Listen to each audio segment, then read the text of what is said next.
이 다음 주 초에 이슈가 될 만한 게 뭐냐면, 제 내피셜이니까 이게 누군가 얘기한 건 아닙니다, 여러분. 네, 여러분 안녕하세요, 백준수입니다. 네, 이번 주도 모두들 다들 수고 많으셨고요, 고생 많으셨습니다. 다음 주에는 목요일부터는 설날 연휴이기 때문에 월, 화, 수 3일 동안만 이제 시장이 이제 열린다, 이렇게 보시면 될 것 같습니다. 자, 현재 시장은 아직까지도 방향성이 제대로 나온 건 아니죠. 방향성이 나오진 않고 이번 주도 이제 이 변동성 장세의 연속이었다라고 볼 수가 있습니다. 특히나 이번 주에 가장 좀 두드러진 특징은 뭐였냐면요, 장중 내내 변화가 상당히 변화무쌍하다는 거죠. 여기서 보게 되면 이번 주에 분봉을 한번 볼게요. 분봉을 보면서 좀 보면은요, 이번 주 특징은 뭐냐면 장중에 엄청나게 정신없이 어지럽게 움직였다라는 게 이번 주 증시의 특징이었다라고 볼 수가 있습니다. 자, 그렇기 때문에 아직까지 방향성이 나온 시장은 아니다. 그래서 여러분들이 뭐 어느 정도는 뭐 현금을 들고 있는 상태에서 이제 매매에 임하셔라, 이렇게 계속 말씀을 드리고 있는 상황이고요. 다음 주 초에는 어떤 이슈로 사실 시장의 방향성을 우리가 예상을 해볼까 라는 부분에 대해서 좀 말씀을 드려보면은요, 지금 미국에서 이제 가장 큰 이 다음 주 초에 이슈가 될 만한 게 뭐냐면, 바이든발 부양 정책 있죠, 여러분들.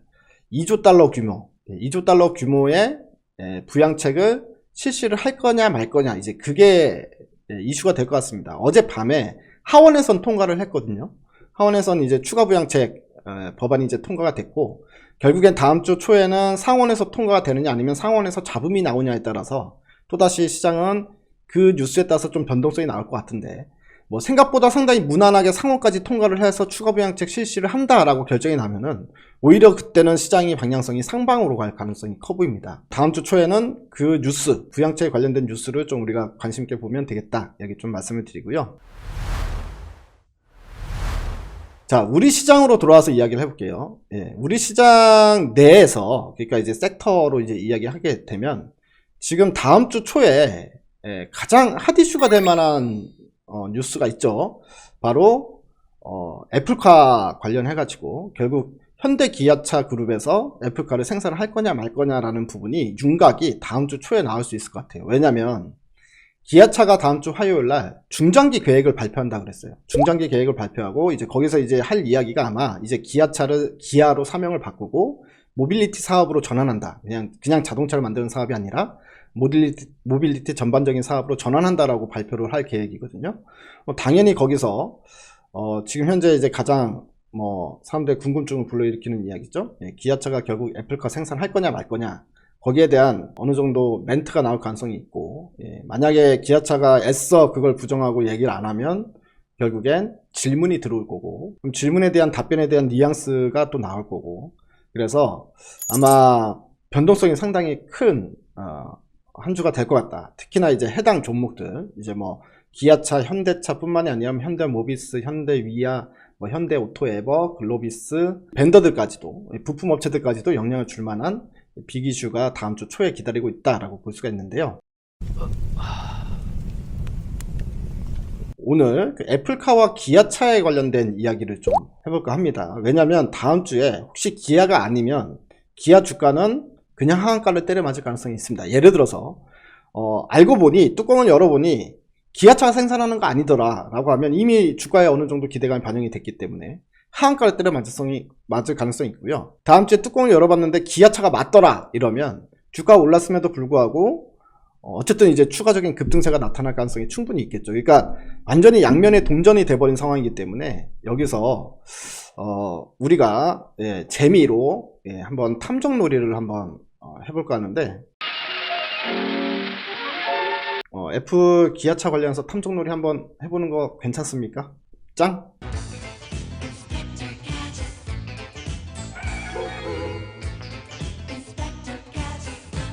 알겠습니다. 자, 그러면 이제 탐정놀이를 좀 해볼 텐데요. 자, 오늘 이런 기사가 나왔어요. 자, 기아차 잠깐 일본 자동차 업계에서도 애플이 전기차 타진을 받았었다 라는 소식이 나왔습니다. 그러니까 이제 애플이 기아차하고만 사람들이 이야기하고 있는 줄 알았는데 알고 보니 그게 아니라 최소 6군데 완성차 업체와 교섭 중이다 이러면 기아차에 대한 가능성은 훅 떨어지는 거 아니냐라고 생각해 볼 수 있는 거잖아요.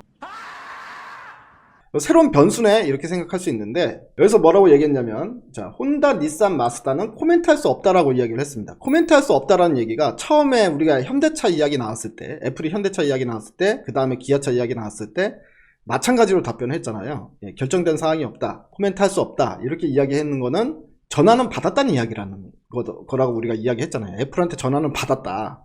근데 미쓰비시만 그런 사실 없다라고 밝혔기 때문에, 미쓰비시는 실제로 애플이 전화한 적이 없지만 혼다, 닛산, 마쓰다는 애플이 전화했을 가능성이 상당히 큽니다, 실제로.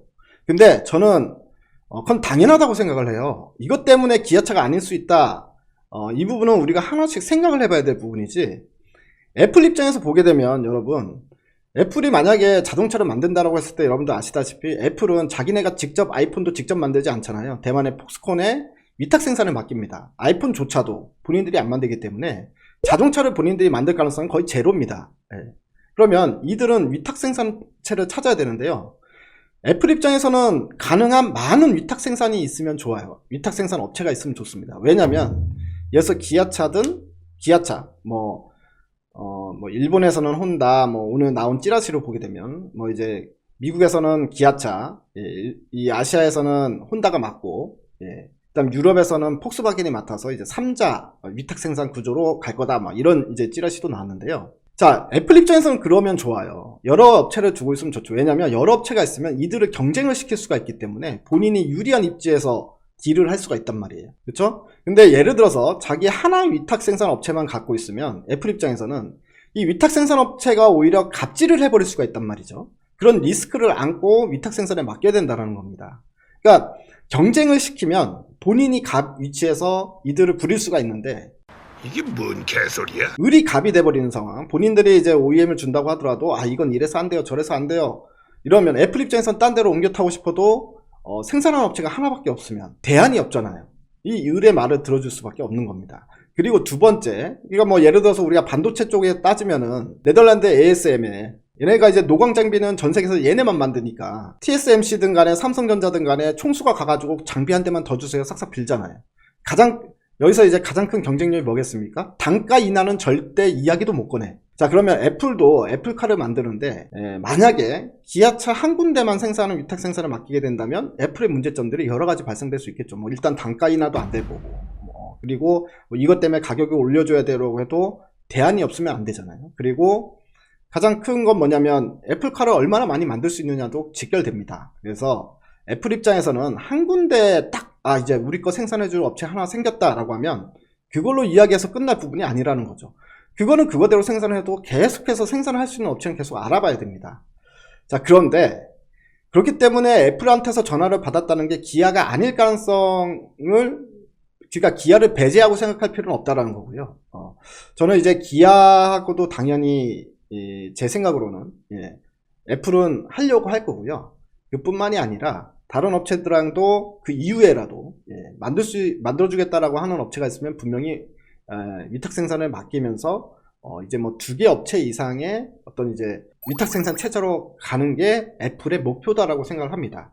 자, 그런데 제가 생각했을 때는요, 애플 입장에서는 당연히 아까도 이제 설명드렸으니까 여러 업체를 타진해 볼 수 있는데 실제로 할 수 있는 업체가 몇 개가 있느냐가 중요하지 않겠습니까?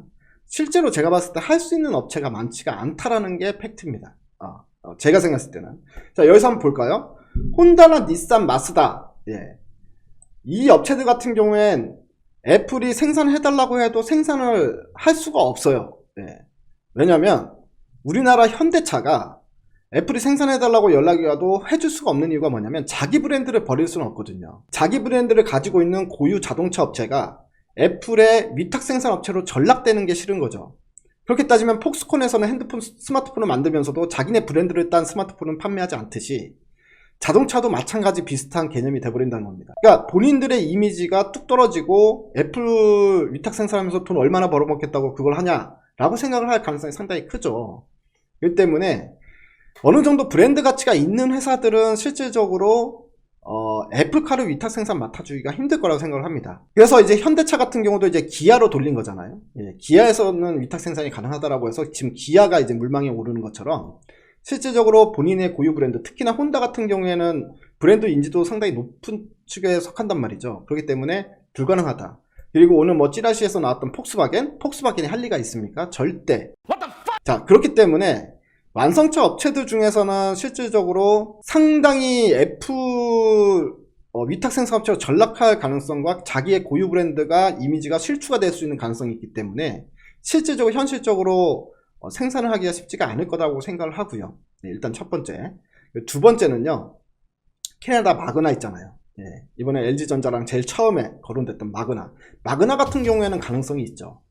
자, 근데 마그나 같은 경우에는 종합 부품 회사인데, 자동차 부품 회사지만 실질적으로 위탁 생산이 가능하단 말이죠. 자동차 위탁 생산이 가능해서 실질적으로 제규어 위탁 생산을 몇 개 모델에 대해서 마그나가 하고 있는 상황입니다. 여기에 LG전자의 이제 모빌리티, IT 기술력도 이제 첨가를 해서 충분히 이제 미래지향적인 어떤 자율주행차에 들어가는 중요 부품까지도 만들 수 있는 상황인데, 자, 마그나 같은 경우가 제가 봤을 때는 현실적으로 기아 빼고는 마그나가 애플카를 만들 수 있는 가능성이 있는 가장 유일한 업체다라고 생각을 하는데요. 일단 이 두 개의 가능성이 있다. 근데 애플은 초반에는 제가 봤을 땐 나중에 마그나를 위탁 생산 맡길 수 있어도 초반에는 기아차만 위탁 생산 맡길 가능성이 크다고 봅니다. 제 내피셜이니까 이게 누군가 얘기한 건 아닙니다, 여러분. 네. 자, 가장 큰 이유가요. 마그나 같은 경우에는 애플 같은 경우에는 2024년 빠르면 2024년부터 차를 출시를 해야 되는데 어떤 차를 출시를 할 겁니까?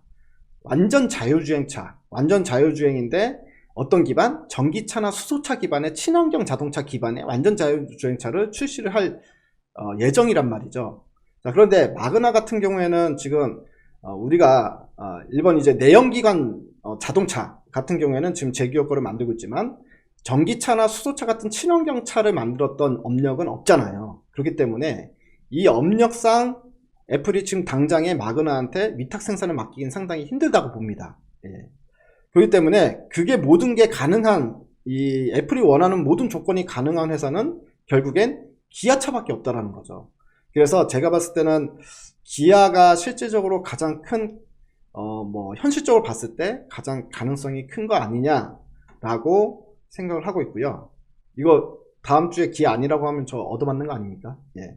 그냥 뇌피셜일 뿐입니다, 여러분. 그리고 또 한 가지 생각해 볼 부분은 뭐냐면, 중국 업체들 있지 않냐. 중국 업체들 자동차 2차 전지 업체들도 상당히 많고, 중국에도 전기차 자체를 생산하는 업체들이 많고, 이런 애들은 예를 들어서 애플이 작은 회사들이기 때문에 컨트롤하기도 쉽고 차도 만들 수 있으니 애플이 이들을 선택할 가능성은 어떠냐라는 오늘 질문도 받았는데요.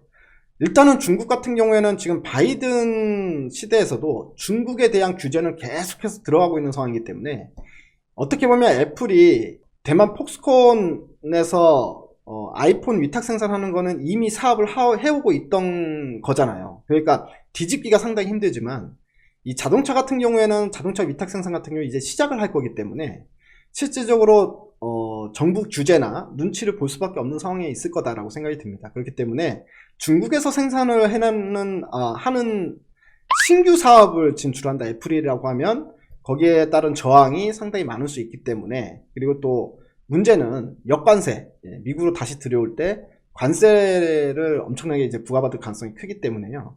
제가 봤을 때 전략적으로 중국 업체를 선택할 가능성은 또 희박하지 않나 이렇게 생각합니다. 물론 이제 기술력적인 측면에서도 애플은 믿지는 못하겠죠. 왜냐면 애플이 자동차를 만들면 거의 뭐 프리미엄급 가격을 붙여서 아마 판매할 가능성이 크지 않습니까? 자동차 싸게 팔 것 같습니까? 되게 비싸게 팔 텐데. 품질 문제에 대한 하자, 뭐 여러 가지 고민들로 봤을 때 중국 업체는 당장에 힘들다라고 생각할 것 같고요.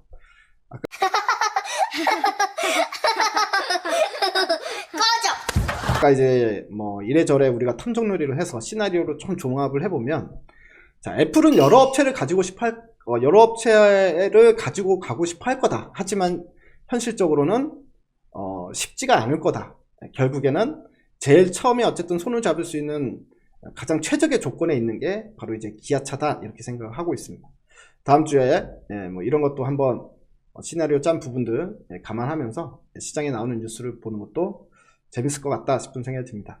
이번 주 고생 많으셨고요. 내일은 온라인 강연회가 준비되어 있으니까 오후 1시부터 내일 또 라이브로 만나 뵙도록 하겠습니다. 감사합니다.